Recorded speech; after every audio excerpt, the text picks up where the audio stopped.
kata mutema il y a pas paix, c'est ça souhait ya bien. Qui m'a dit on a mutema no vivre na ba souci avec relo ba problème ba maladie, ba tension et comme même na liwa. Alors si vous êtes chrétien, vous sentez déjà ba inquiétude, ba souci sur le molo kimia, c'est que tu dois faire, tu dois prier. Selon Philippiens chapitre 4, on est dans Koloba, verset 7. Tu dois prier Dieu au décharger pas inaye, ba problème na yo, ba souci, ba inquiétude, au nyon sur le molo kimia. Déposer à pas une Christ, Christ appelle ça yo la paix. Alors, dans le Bible, ceux qui yo, aux alaka canal, to aux a problème bandeko. Yo na bandeko na bozoko yo kanate. Ou bien aux a problème na bandeko moko bobo kangama binemi. Bible zo senga na yo chrétien wana, il faut établir la paix entre yo na bato wana. Aux a ndeko moko kangisa ennemi bo solo la rati. Aux a ndeko moko yo na ebo bebana. Donc, c'est-à-dire, créer un problème, soit il prend un bambon, soit il prend une situation quelconque, Bible, étant que chrétien, il faut établir la paix avec ses bien-aimés. Soit il faut procéder, ceux qui ont invité, on va procéder dans Zela Yabat. On va procéder dans Zela Yami Moko Yandekoana, ton de comment va se bien. Il suffit que yo accomplir la parole de la Bible Lobby et rechercher la paix avec tous, sans laquelle personne ne verra le Seigneur. Donc il faut accomplir l'écriture. Parce que ce qui Christ a yé l'élo, quelles que soient tes raisons, yo okoko talo la te. Un chrétien c'est un homme de paix. Donc il faut nous qui bien aimé wana oyo na ebolo banarate. Il faut nous qui bien aimé oyo besoin na eba problème. Et tant que chrétien, on a la pasteur. Oza la diacre, oza la soki nani na église, fonction si oza la nango, soko za na ndeko moko yo na ye, boloba na gate, okangisa ennemi, bozana ba problème na lobi boy. Selon la Bible, il faut yo luka kimia na ndeko wana, afin que Yesu soba ye lelo yo kota lola. Soki otikali na eta wana, o établir la paix avec ses bien-aimés, nazo ebisa yo ke mon bien-aimé okokota lola ti, soki Yesu aye. Donc il faut procéder soit dans Zela ya bato pour établir la paix avec Ndekoana. Soit on luka amina, on luka moyen moko boye yona ebo vivre en paix. Déjà ko senga mutu pardon ezalaga teke yo ozala mutu ana sana na tort yo na raison. Okoye ko senga mutu bolimisi na likambo oyo même yo na raison. O senge bolimisi. Nenge Christ asalaki na croix. Biso batuto salaki mabe to bomaki ye, mais alobi papa pardonne l'air. Donc Christ a sengi biso pardon. Donc a sengi biso même pardon pas Nzambe. Mosi lo ta biso nde batoko ba sengi pardon. Donc c'est-à-dire natir na biso bana Nzambe, quelle que soit raison, pour na ko établir la paix. Nande ko obo bebani na ye. Donc c'est-à-dire o senga bo limisi, olobi ta bien aimé limisa ngai na nyonso o eleki to zonga ndenge to zalaka. Mais ozano na raison. Mais ozalo baga ke kimia ezala yona ndeko wana. C'est ça nature ya un chrétien. Alors deuxième volet à paix ezali que koluka kimia na Nzambe. Et na ba chrétien rebelle. Oyo ba beba na Nzambe. C'est-à-dire vie na yo ya masumu, vie oyo vivaka. Et sepelisa Nzambe te. Nzamba sepelaka na vie yo menaka te. Donc, au bébana na Nzambe, à cause ya ba salité, oyo yo kotisa na tempelo, na ndako oyo ye, oyo zali nzoto na yo, okotisa ekobo, okotisa moyibi, oza chrétien obalo mokoti adultère, na ndako ya Nzambe, ndako ya Nzambe na zolo bangarite, oyo zali nzoto na yo. Donc, okotisa bosoto na ndako ya Nzambe, obébana na Nzambe. Donc, yo il faut établir la paix avec Dieu, parce que sans laquelle on remonte Nzambe te. Voilà deuxième volet.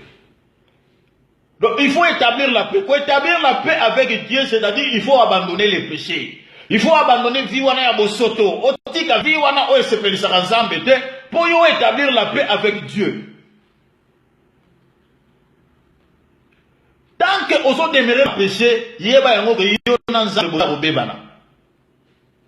Tant que oso demeurer na vie o oso sepelisa Nzambe te na ennemi na bato, olinga ka bande ko musuto ne to utai ko lobana miso passé. Ozande pour créer un couple. Donc il faut rechercher la paix avec Dieu, respecter sa parole, qui m'a osé vie à péché, établir avec Dieu pour que Nzamba agrée. Ce qui est soyez le loyo kota lola.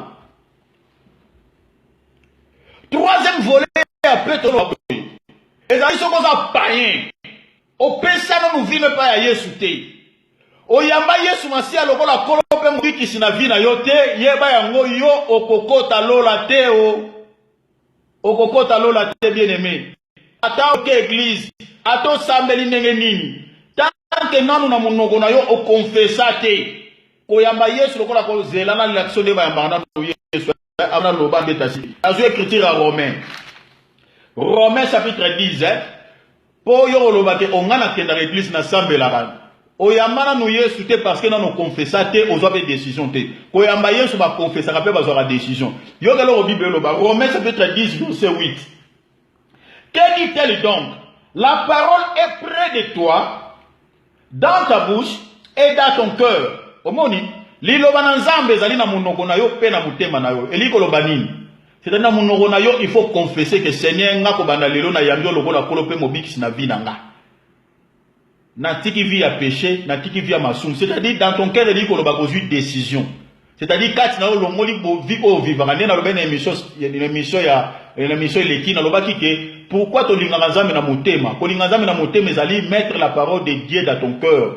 Batel banazam na bomo non, c'est-à-dire quoi? C'est-à-dire obimisi vignon sa bosoto parce que Bible lobi na motema nde masumu nyonso eutaka de kobo adultère nde to loba na émission leki pour moyen nazo ngane zate. Donc c'est-à-dire vitu ya péché to menaka euta na motema. Alors tant aussi décision ya koyamba Yesu na motema na yo, c'est-à-dire olongoli viano lobi na nzambe ke Seigneur ko banda lelo na tiki bomo ya lisumu na tiki vi ona menaka via ekobo via moyibi via boyeboye via no menaka cigarette otiki masanga otiki d'autant otiki vi wana okite yango wana ezali, c'est-à-dire ondimi siko ko s'engager donc otiki okite entreprise ya Satan o ezali monde o ezali via péché au côté na entreprise ya Christ, c'est-à-dire entreprise ya sainteté, entreprise ya sanctification, c'est-à-dire au côté na royaume à Christ. Bible lobi boy, il nous a transporté des royaumes des ténèbres. Donc vous allez na ngambo moko na royaume moko boy. Mais yo moko boy quand la chef yebite que obane ko vivre na royaume moko. Donc vous allez engagé dans un royaume na vie ya péché. Mais tant que décision ko yamba, c'est-à-dire Christ est sur le plan spirituel à faire quitter ce royaume à passer au royaume de la lumière. Donc c'est-à-dire comme on dit que la vie est sainte, vie à pureté. Alors il faut yo confesser dans mon repose la décision dans mon thème n'engé Bible lobi awa. Alors Bible lobi que c'est par la foi que nous prêchons.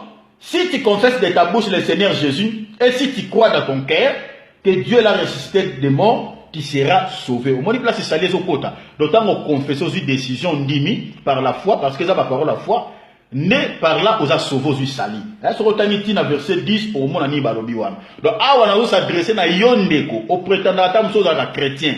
Mais ceux qui n'ont confessé na monogonote ko yamba Yesu, ou bien yo moko na nos décision te na motema na yo, ya kotika vie à péché, yo na no yamba Yesu te. Alors voilà na lo bela boy.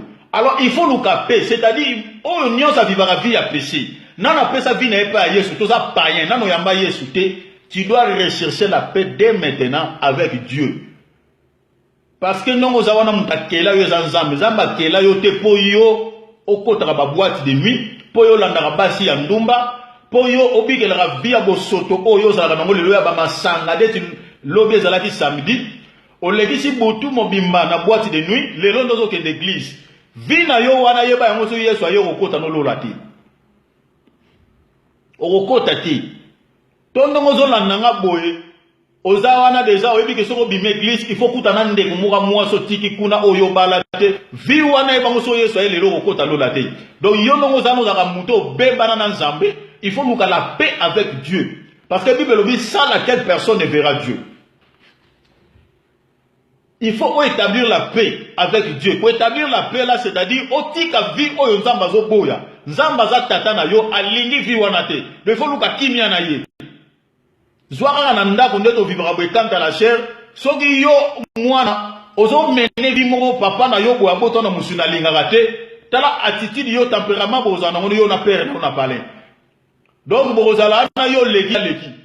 Azo biso yo loko so lingo yo kate donc ngai na oza décision mo pona yo. Donc nzambe pesa nengona do tant que yozo vivre dans le péché.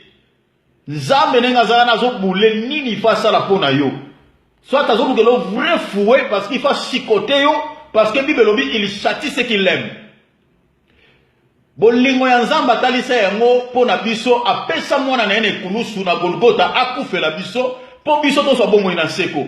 Alors pona bolingo wana nzamba ko beta o soit na maladie moko akobeta yo soit na situation moko be a frapper finance na yo soit akobeta loko moko oyo ko toucher vie na yo pour que yo comprendre que asepelaka na vie wana yo mena raté. Voilà pourquoi na zo biso avant que le châtiment de Dieu est tombé dans la vie na yo, il faut louer la paix avec Dieu, il faut abandonner la vie du péché, au tika vie wana ya salité, on zamba sepelaka na wote na bomo na yo, on louka kimia afin que vie na yo sepeli sans âme. Voilà pourquoi toujours le baboué que la paix toujours